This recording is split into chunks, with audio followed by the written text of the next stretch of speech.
అందుకే ఆ నేపథ్యంలోనే ఆ తల్లిద్దరిని ఓదార్చి వారికి చేయూతగా వేడి తల్లిగా 5 లక్షల మనిషికి 5 లక్షల రూపాయలు ఇవ్వాలని అలా ఆదేశించారు. ఆ నేపథ్యంలో ఇవాళ ఇక్కడ ఉన్న మీ అందరం కూడా మా ప్రభుత్వంతో కలిసి అందరం ఇక్కడికి వచ్చాం. అమ్మ మేము ఎంతకంటే మేము చేయలేం. ప్రభుత్వం నిర్లక్ష్యం వల్ల వారి తాలూకా పర్యవేక్షణ లేకపోవడం వల్ల మన పిల్లలు చనిపోవడం జరిగింది. ఇలాంటి క్షోభ, ఇలాంటి గుండెకోత మళ్ళీ ఏ తల్లికి ఏ కుటుంబానికి రాకూడదని ఆ భగవంతుని కోరుకుంటున్నాం. అసలు నాకు అర్థమైన విషయం ఏంటంటే,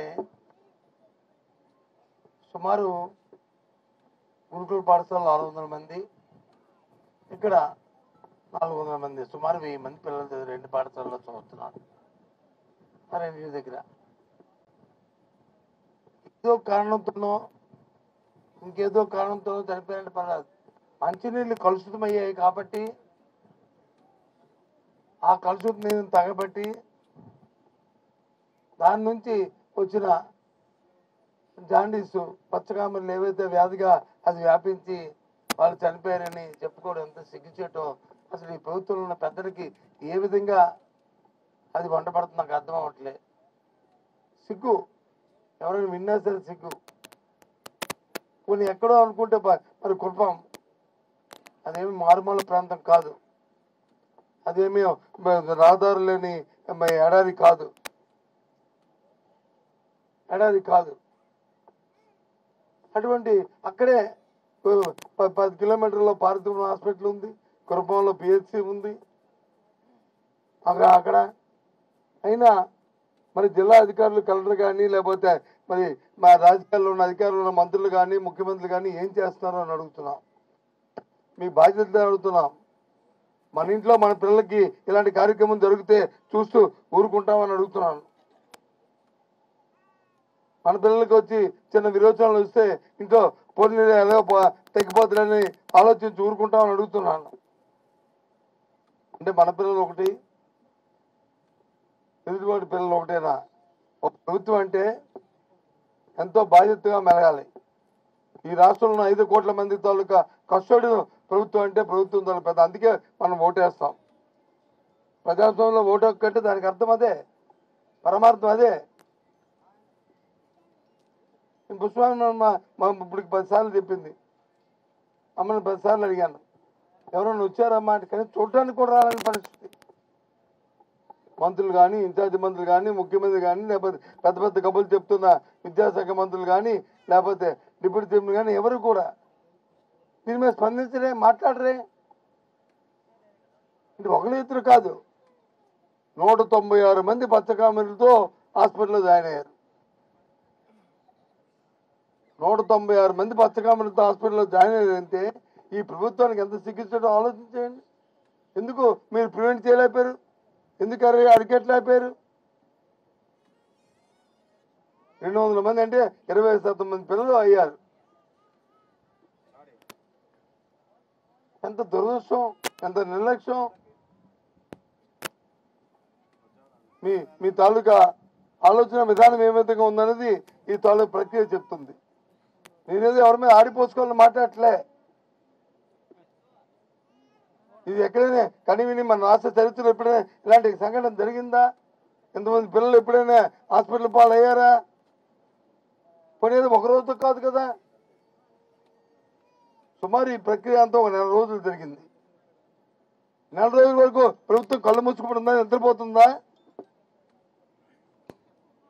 ఏంటి మీ ఆలోచన, మీ విధానం ఏంటి? అది అడుగుతున్నాం ఈ ద్వారా ఈ ప్రభుత్వాన్ని.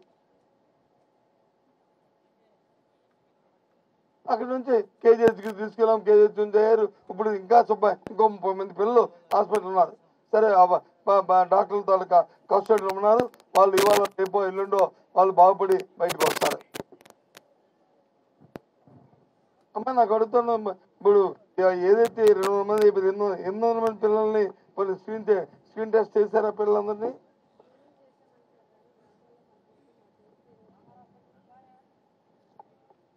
800 పిల్లల్ని, మిగతా పిల్లలందరినీ ఆ ఇంట్లో ఆ పిల్లల్ని వచ్చి స్క్రీన్ టెస్ట్ చేయవలసిన బాధ్యత ప్రభుత్వానికి ఉంది కదా. ఎందుకు చేయట్లేదు? చేసుకుంటే ప్రకటించండి. ఇదిగో పలానా ఊర్లో పలానా ఇదిగో వీళ్ళు చేస్తాం, ఇదిగో వీళ్ళ తాలూకా కేస్ షీట్ ఇది, ఆ కేస్ షీట్ లో వీళ్ళు పర్వాలేదు అన్నారు అని చెప్పి ప్రకటించండి. తప్పేముంది? వాళ్ళకి ఒక స్థైర్యం వస్తుంది కదా. అమాయకులు గిరిజన ప్రజలు వాళ్ళకి వచ్చి ధైర్యం వస్తుంది కదా. పర్వాలేదు, మా పిల్లలకి పర్వాలేదు అని ఒక ఆత్మత సంతృప్తి ఉంటుంది కదా. ఎందుకు ఆ కార్యక్రమం చేయట్లేదు? ఏం చేస్తున్నారు? ఇక్కడ ఉన్న జిల్లా అధికారులు ఏం చేస్తున్నారు? ఏం చేస్తున్నారు? సంబంధం మంత్రి ఏం చేస్తుంది? అంత పెద్దగా పెద్ద మాటలు చెప్తారు కదా.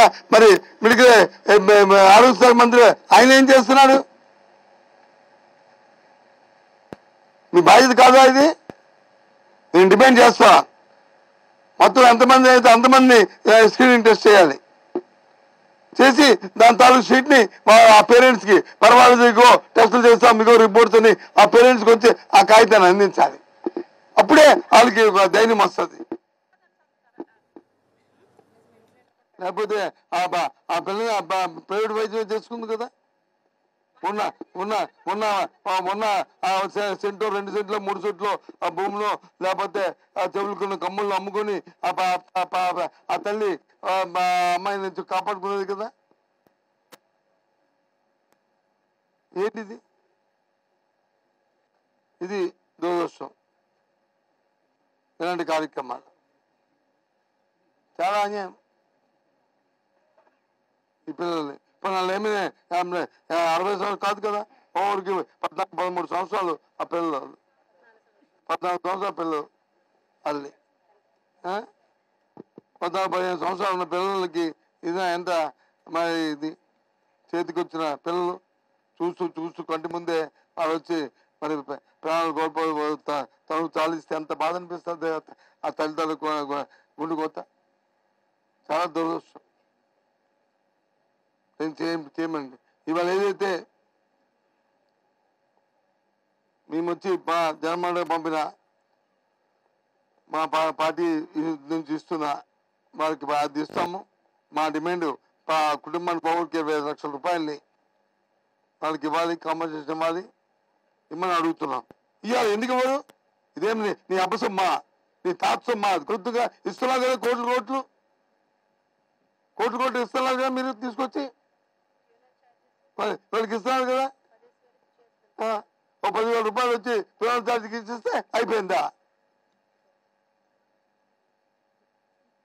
ఎందుకోసం ఎవరు ఇవ్వాలని డిమాండ్ చేస్తున్నాం. ఈ డబ్బు ఉంచుకున్నమ్మా, భగవంతుడు మనకి ఎప్పుడు మనం పక్కుంటాడు. సరే పిల్లలు పోయినా సరే ఏది ఇంకొక 2-3 సంవత్సరాలు పోతే తప్పకుండా ఇలాంటి వ్యతిరేకమైన ప్రభుత్వాలు కలకాలం ఉండవు. తప్పకుండా మన ప్రభుత్వాలు వస్తాయి. అప్పుడు మీకు న్యాయం చేసేటట్టు మీ ఇంటికి ఆ డబ్బుని తీసుకొని ఇచ్చే పూచి మరి పుష్పానిగా మాదిగా మీకు వచ్చి మనం చేస్తాం. ఏమి ఇబ్బంది పడక్కర్లే. ఎందుకంటే ఈ ప్రభుత్వంకి మన మానవత్వం లేదు, ఆలోచన లేదు. ఎంతసేపు రాజకీయము, రాజకీయ కోణము, రాజకీయ లబ్ధి, రాజకీయ ఆలోచన తప్ప మానవత్వంతో ఆలోచన చేసిన సందర్భం కానీ మానవత్వంతో ఆలోచన చేసిన నేపథ్యం కానీ ఈ ప్రభుత్వానికి లేదు. మన భగవంతుడు ఏం మనసు ఇచ్చారో తెలియదు కానీ మన చంద్రబాబు నాయుడు గారికి మరి పెద్దలందరికీను యాదో అర్థం అవట్లే. మాకు కనీసం మానవత్వంతో ఆలోచన చేయాలి కదా. ఒకసారి రివ్యూ చేసుకుని ఎందుకు జరిగిందని చెప్పి చేయాలి కదా. ఒకటి పంపాలి కదా. ఎన్ననుకున్నా ఇవాళ వాళ్ళకి వచ్చి ఏదో మనం సామెత చెప్తాం కదా, దున్నపోతు మీద వచ్చి ఏది ఇస్తున్నా సరే ఉండదు అని చెప్పి అలాగే ఈ ప్రభుత్వానికి ఆ రకంగా తయారైంది. I'm sorry. ఏమైనా పరుషమాలకు మాట్లాడినప్పటికీ కూడా బాధతో ఇవన్నీ కూడా బాధతో మాట్లాడుతూ ఆ తల్లిని చూస్తే ఆ తల్లిదండ్రులను చూస్తే ఆ బాధలు ఇంకా పెద్ద మాటలు చెప్పాలి మీ గురించి. ఈ చిన్న మాటలు కాదు. అప్పటికైనా సరే మీకు చలనం వస్తుంది ఇటో, అప్పటికైనా సరే మీలో ఒక పరిజ్ఞానం వస్తుంది ఇటో, అప్పటికైనా మీరు ఒక మార్పు వస్తుంది ఇటో. సారీ అమ్మా, దామ్మా ఈ చెక్కులు తీసుకోతా.